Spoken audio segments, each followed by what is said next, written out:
E para coroar a programação dessa noite, já encerrando a nossa programação de palestras desse encontro anual, convidar aqui ao palco Edinaldo Tavares Filho, sócio fundador do Grupo GMT, detentora das marcas Mangai e Nau. Por favor, Edinaldo, ao palco.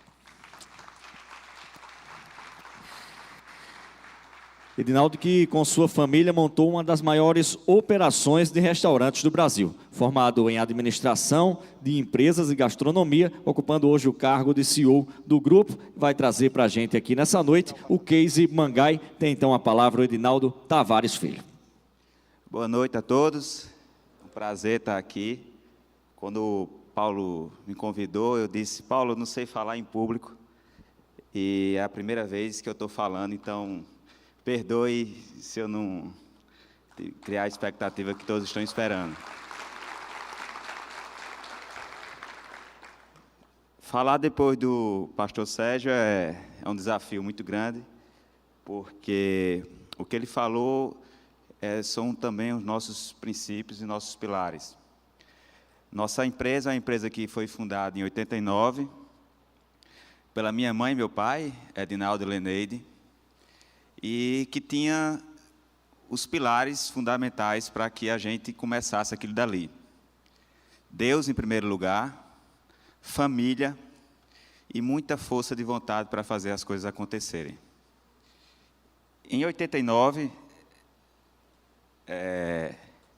minha mãe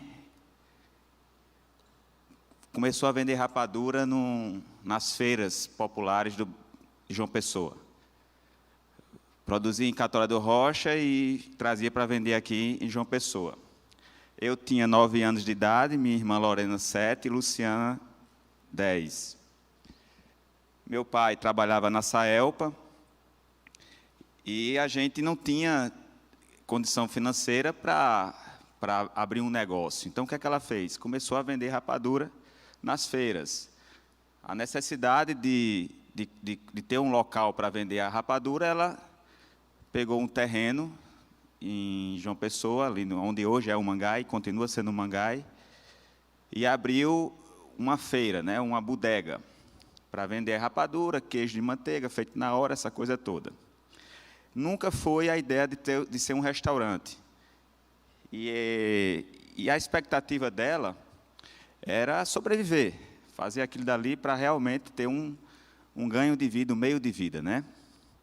E, ao longo do tempo, as coisas foram passando, e aqui está a minha mãe, que tenho muito orgulho, viu?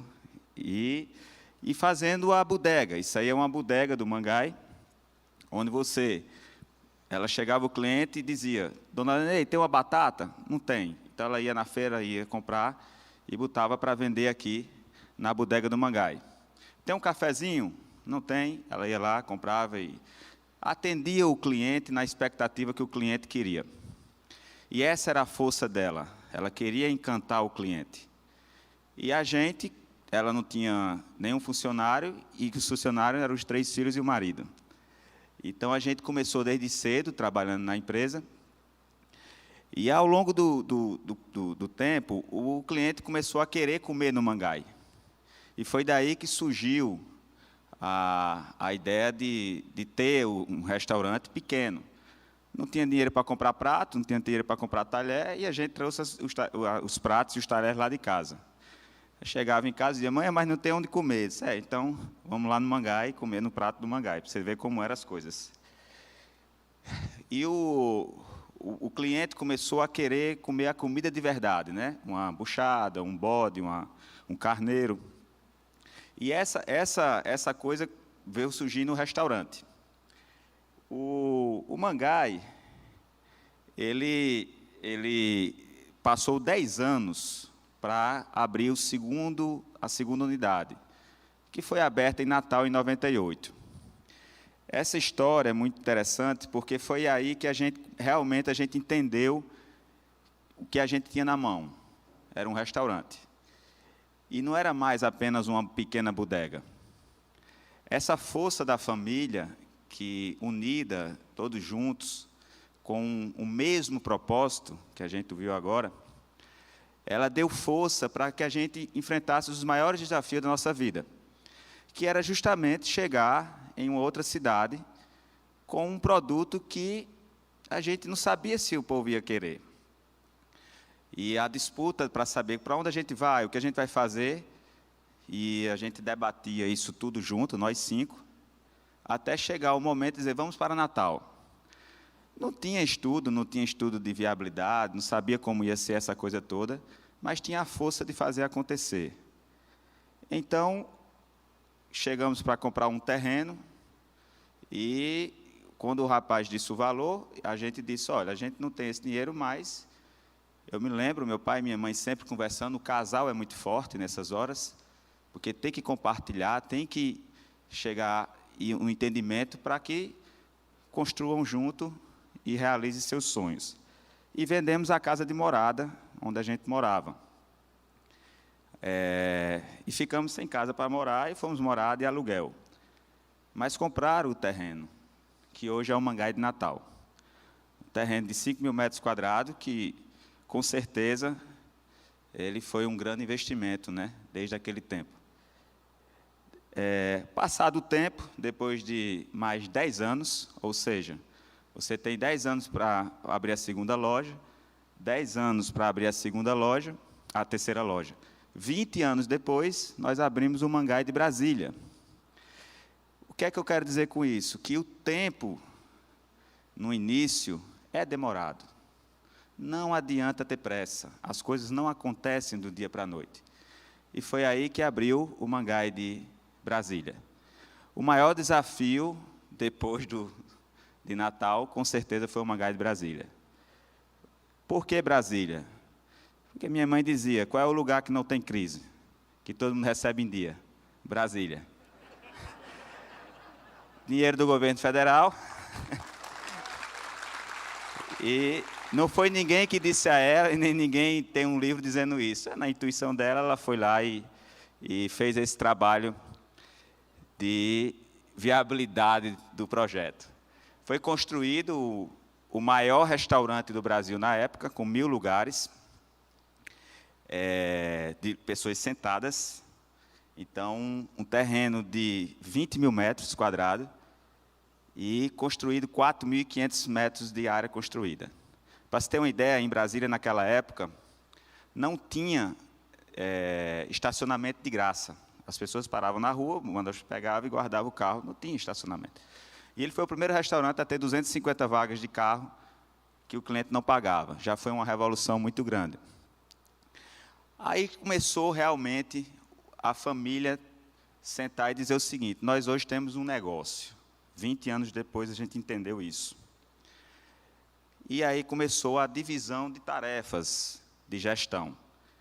Essa fase foi uma fase muito bonita, de muita luta, onde a gente não sabia o que a gente estava concluindo, a gente sabia que a gente precisava construir, mas não tinha um projeto bem feito. E aí começamos o trabalho de gestão, onde a gente precisava unir a família para novos projetos, que seriam a questão de administrar tudo isso. Eu e minha irmã Lorena, a gente fomos morar em Brasília. Minha outra irmã, Luciana, ficou em João Pessoa. Meu pai ficou entre Brasília e João Pessoa. E minha mãe rodando todas as cidades também. Nesse momento, entre Natal e João Pessoa, teve um detalhe muito importante, que minha mãe olhou para mim e disse, meu filho, você precisa aprender fora do nosso grupo, da nossa unidade. E me mandou para São Paulo, estudar em São Paulo, em 2000. E lá eu concluí gastronomia na Embi Morumbi, e ela dizia, você tem que aprender as coisas de fora. Mas, mãe, eu não gosto de cozinhar. Mas você não vai cozinhar, você vai aprender a cobrar as pessoas que cozinham nos seus restaurantes. Essa visão que ela tinha de trazer essas perspectivas do que a gente precisava fazer, era da intuição e da força de vontade dela de formar sucessores e não herdeiros. E ela sempre me dizia, é melhor você ter uma vida difícil agora do que... é melhor você ter uma vida difícil agora do que para você ter uma vida fácil lá na frente. Aprenda agora. E não deixe para aprender depois. Aproveite que você tem a sua mãe e seu pai aqui ainda trabalhando e vá lutar para aprender. Foi aí que a gente começou a se dividir em funções. Eu fiquei na parte administrativa e financeira, minha irmã Luciana ficou na inovação dos pratos e criação dos pratos, e minha irmã Lorena na parte de cliente, porque até então eu não sabia lidar com pessoas. Então a gente se dividiu e ela soube fazer essa divisão muito bem. E foi aí que a gente construiu, nesse momento, a ideia de expansão, de conselho, de ideias, de formação de pessoas, de líderes. A gente já com uma bagagem maior, a gente criou também a Fazenda Mangai, onde produzia tudo. Nós criamos a questão das empresas verticalizadas. Esse daqui foi o maior divisor de águas da gente desde então. Então, para se ter uma ideia, passamos 20 anos para abrir 3 casas. E em 10 anos nós abrimos 12 casas. Então, existia uma velocidade muito grande. E aonde é que está o segredo disso? O segredo disso está na divisão das tarefas. Nós tivemos um costume de verticalizar as coisas. Dentro da verticalização das empresas, você consegue ter um controle maior da sua operação, do serviço e da qualidade do produto. Então, o Mangai nasceu, depois nasceu uma empresa de tecnologia, que era para controlar lixo, para você ter uma ideia. A gente não sabia o que os funcionários estavam jogando no lixo, a gente precisava criar essa empresa. E hoje essa empresa, ela é uma grande empresa de tecnologia dentro do setor de alimentação, dentro do entretenimento e também na parte de RP, ou seja, programas de contabilidade e financeiro, né? Hoje, ela anda sozinha e tem um grande peso dentro do grupo. Depois foi criado o que a gente chama CSC, Centro de Serviço Compartilhado. A Fazenda Mangai, ela começou realmente a vender produtos para fora, e uma construtora, que era para administrar nossas obras de expansão e algumas outras obras que iam surgindo. A gente viajou uma vez para fora do Brasil e viu um sorvete. Disse, vamos criar o nosso sorvete, porque a gente não conseguia competir com o sabor do cliente, que ele só tomava que bom. Eu dizia, não, vamos ter um produto do Mangai. Foi criada também a central de produção. O Mangai Labs, que é onde nascem as ideias da gente, e a gente consegue transformar ela em produto. O meu xodó, que é um app do Grupo Mangai, e o Mercado Mangai. Você tem todos esses produtos, mas precisa vender. Então, está nascendo no mercado o Mercado Mangai. E essa última marca que a gente lançou agora, que é o Mangaieiro. O Mangaieiro ela é uma marca para shopping center, porque o Mangai ele é um ambiente onde você vende experiência. E a gente não via a marca Mangai em shopping. Então, esses detalhes a gente começou a arrumar, e hoje a gente está com essa filosofia muito bem definida dentro da família. Mas só que não foi tão simples. Quando minha mãe dizia, meu filho, você quer abrir uma segunda marca, que seria o Nau Frutos do Mar? E eu dizia, mas a gente precisa ter outras empresas para que, se caso o Mangai não dê certo, a gente tenha uma segunda opção. E ela dizia, você cuidado, quem não pode com pote, não pega na rodia. E eu dizia, mas eu posso, né? Muito afoito. E aí foi com muito sofrimento que a gente conseguiu também fazer a marca Mangai. E a gente começou a construir a marca Mangai, um olhou para o outro e disse, qual vai ser o produto que a gente vai botar aqui? A gente já tem prato para botar no Nau? E aí foi quando Luciana começou realmente a estudar e a trazer esses pratos saborosos que hoje está aí no Nau. Então, onde está o Mangai hoje? O que é que a gente passou durante todo esse tempo e onde nós estamos? Hoje o Mangai está presente em 6 estados, Mangai e Nau, que são 15 restaurantes, 1.500 colaboradores. Para quem não tinha nenhum, hoje nós temos 1.500 colaboradores. A perspectiva do futuro. 3 anos o Mangai chegar a 30 restaurantes e 2.500 colaboradores.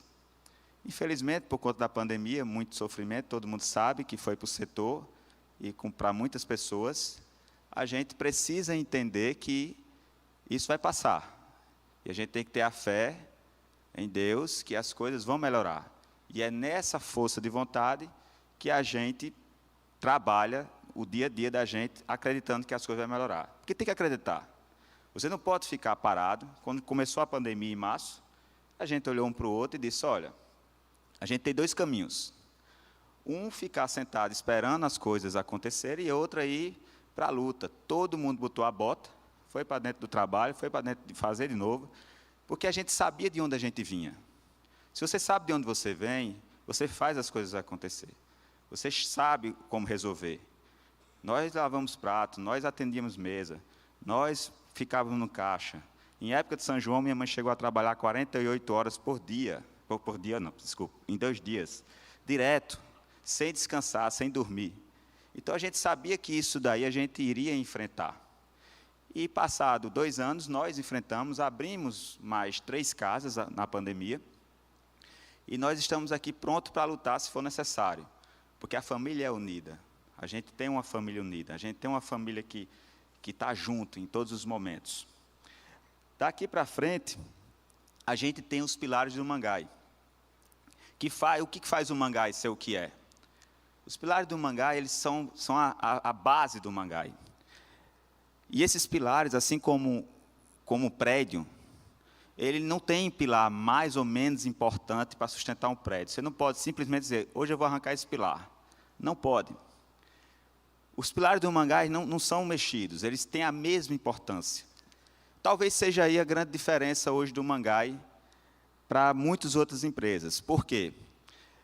Alguns gestores, alguns líderes, valorizam muito determinado pilar. Um tem um viés mais para o financeiro, outro tem viés mais para a qualidade, comercial. O Mangai não. O Mangai, todos os pilares são iguais. E com as mesmas dificuldades que um tem, o outro também tem, mas as mesmas capacidade de resolver os problemas que for surgindo na mesma atenção, igual a filho. O filho acaba de dizer, não, que eu gosto, todos são iguais, eu amo todos iguais, os meus amam todos iguais, e com certeza os pais amam todos os filhos iguais. É a mesma coisa dos pilares Mangai. A qualidade, a atmosfera, números, produtos, inovação, cliente e pessoas. Esses pilares, com isso daí, você consegue fazer uma empresa muito forte, muito sólida. Dentro do Mangai, eu me lembro quando minha mãe queria fazer algo diferente, no início do Mangai, e ela, não sei se alguém lembra aqui, de uma vaca que tinha no Mangai de uma pessoa. E ela dizia, para vender um leite, eu tenho que vender o melhor leite da cidade. E não é um leite em saco. Ela levou uma vaca para frente do Mangai para tirar o leite na hora do café da manhã. E aquilo foi uma revolução. Esses detalhes, essa coisa de fazer o diferente, tem que ter em cada empresa, porque senão fica tudo muito igual. Se quando você tem essa filosofia de fazer o diferente, você transforma uma bodega em um grande restaurante. E por que não dizer, um dos maiores restaurantes de comida brasileira do Brasil. Hoje o Mangai tem 250 itens sendo vendidos nas suas lojas. 250 itens feitos com muito amor, com muito cuidado. E isso daí só é possível porque você tem produtos chegando de qualidade. E muitos desses produtos que a gente não consegue comprar no mercado, a gente produz.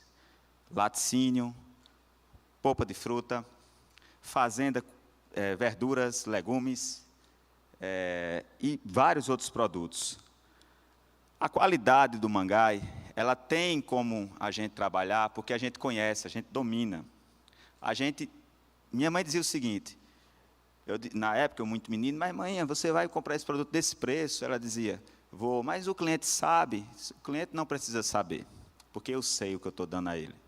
Quando o dono tem essa filosofia, e essa filosofia foi passada para a gente precisa dar o que é o melhor produto para o seu cliente.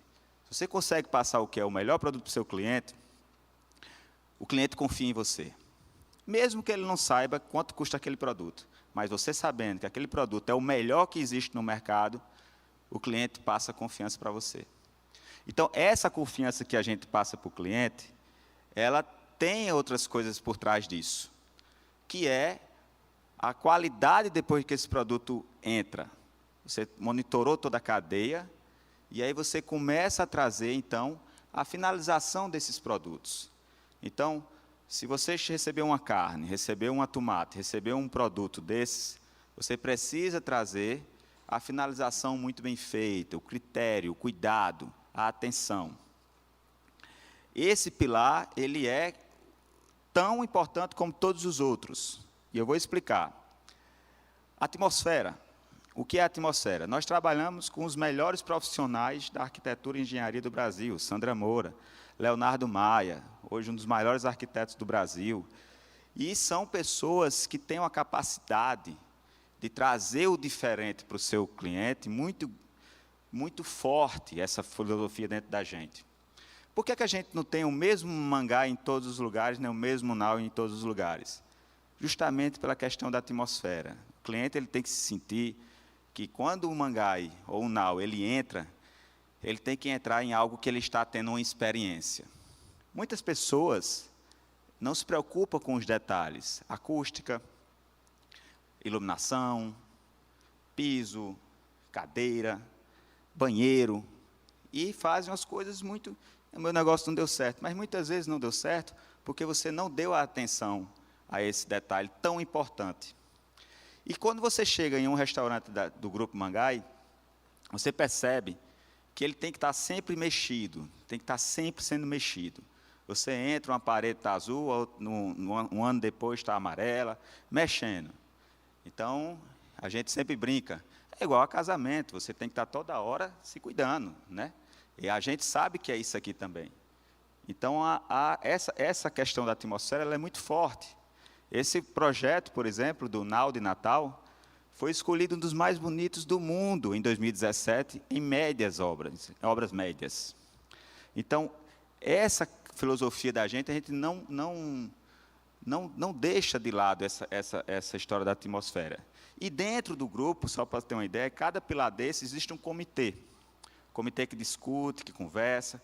E não é muita gente, não. 2, 3 pessoas, coisa rápida, e que a gente consegue debater todos os problemas que ali acontecem.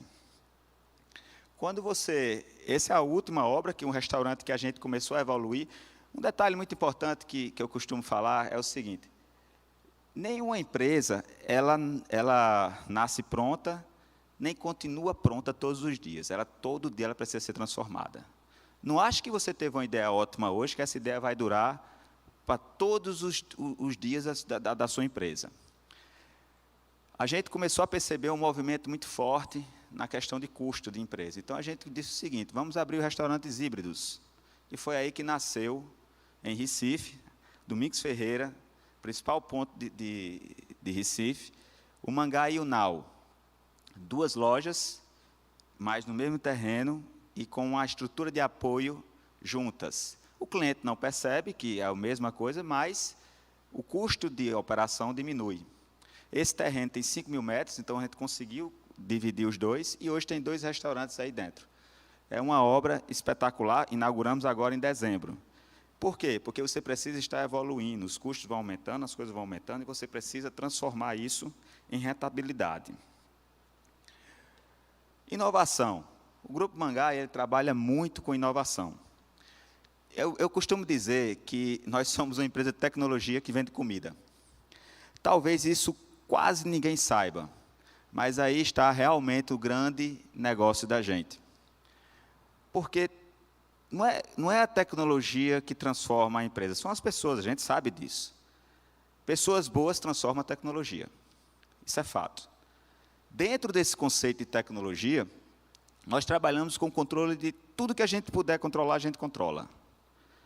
Porque o detalhe do seu lucro, da sua rentabilidade, está realmente nos pequenos detalhes. Então, a gente não precisa buscar o controle geral. Comece de pouquinho, de pouquinho, de pouquinho, que você vai ter um grande controle dentro da sua empresa.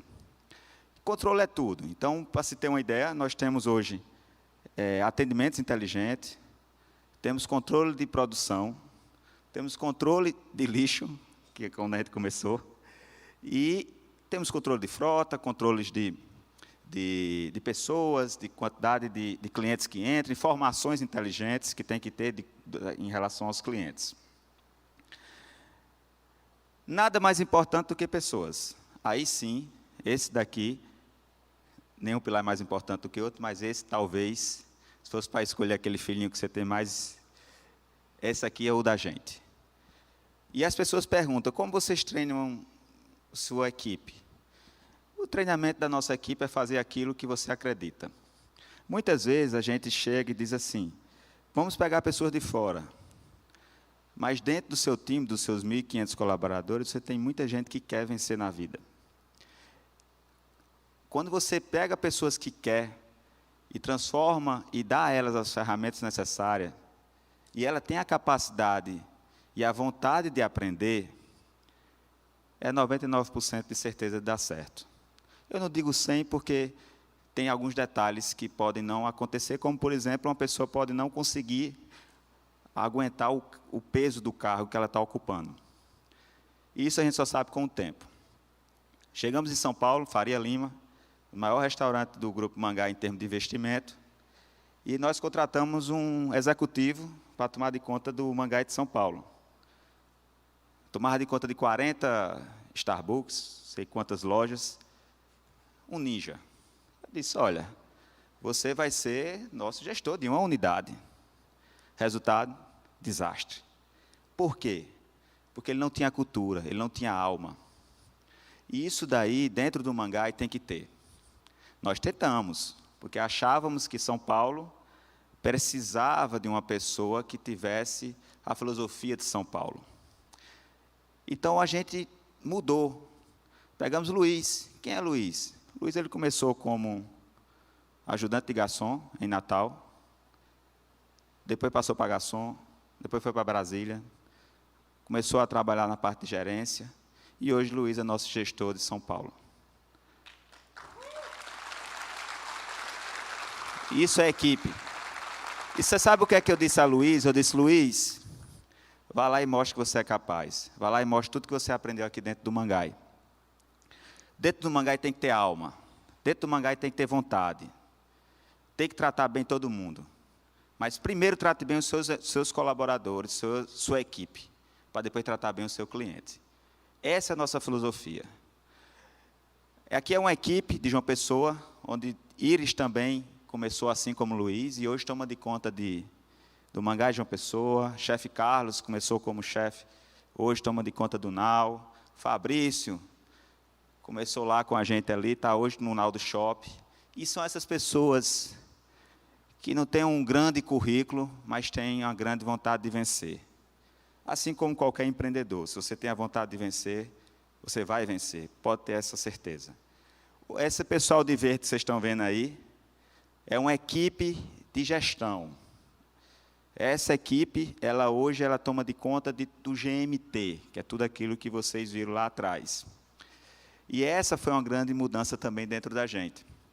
Trazer um time que olhe o grupo como um todo, e que não olhe apenas a sua unidade, aquela coisa toda. Então, esse grupo ele toma de conta de todas as pessoas e de todas as empresas. Eu quero agora passar um vídeo, que, Paulo, por favor, se puder passar, que é a história da minha mãe, como ela começou, algumas pessoas já assistiram, outras não, e é, com certeza, o nosso maior orgulho, essa pessoa maravilhosa, que alguns conhecem, e quem não conhecer, tiver a oportunidade de conhecer, ela sempre está ali no Mangai, não está mais na operação, no dia a dia, porque, como eu disse, as coisas têm que caminhar com seus sucessores, senão perde o sentido do tempo. O tempo ele tem que ser respeitado também. E aí, hoje, a gente está nesse processo com minhas irmãs, há 3, 4 anos, que nós iniciamos, de fato, esse processo de um novo Mangai.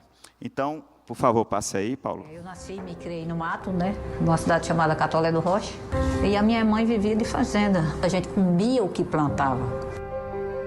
Com 14 anos vim morar aqui em João Pessoa.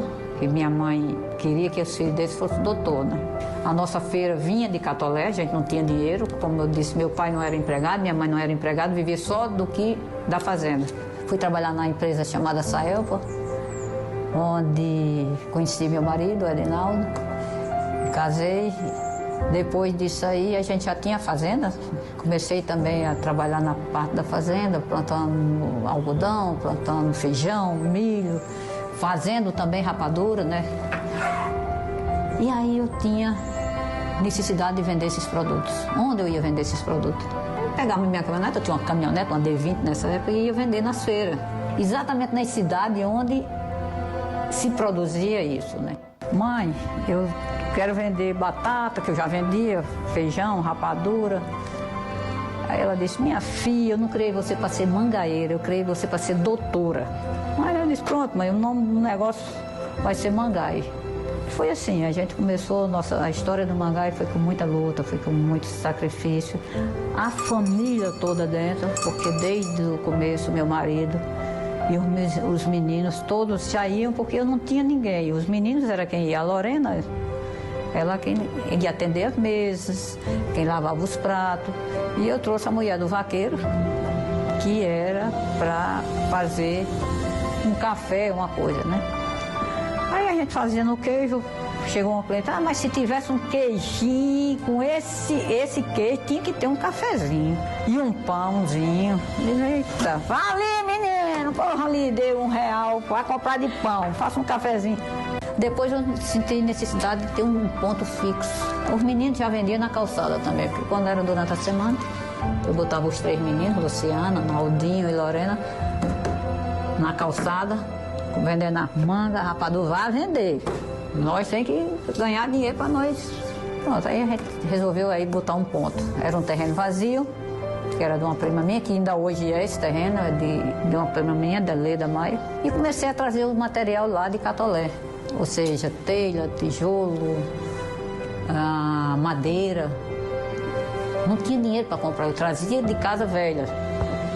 As casas caindo, eu tirava aquele material e trazia para cá. Então, e eu começava a lavar aqui, né? Botava um tambor de 200 litros, botava as telhas dentro de molho, eu mesma lavando. Minha mão ainda hoje não tem digital, porque desde essa época chega a sair sangue na mão de tanto empregar aquela telha. Tinha um fogãozinho de 2 bocas que eu botei em cima de um tamborete com as pernas mole. São detalhes. Aí no outro dia eu já tinha o queijo, já tinha o café, eu já tinha o pão. Aí aquela pessoa disse, aí foi trazendo, eu vou trazer mais um. Essa história e o resto você está vendo. E foi indo e as coisas foram acontecendo naturalmente. Eu não sabia fazer nenhum café, ainda não sei fazer nada ainda hoje. Ainda estou aprendendo, sabe? E você vai descobrindo coisas. Aí comecei a participar de feiras, fazia feira em São Paulo, depois eu comecei a fazer feira na Alemanha, na China, mas aí já a coisa já andando. E cada vez mais, eu sempre tinha dentro de mim, e tenho ainda hoje, de querer fazer diferente. Você não pode fazer igual. Igual está aí o mundo todinho fazendo. Você tem que ser diferente.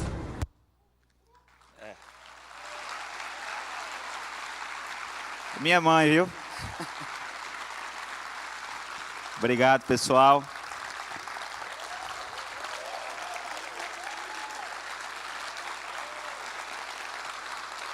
Muito obrigado. Muito obrigado.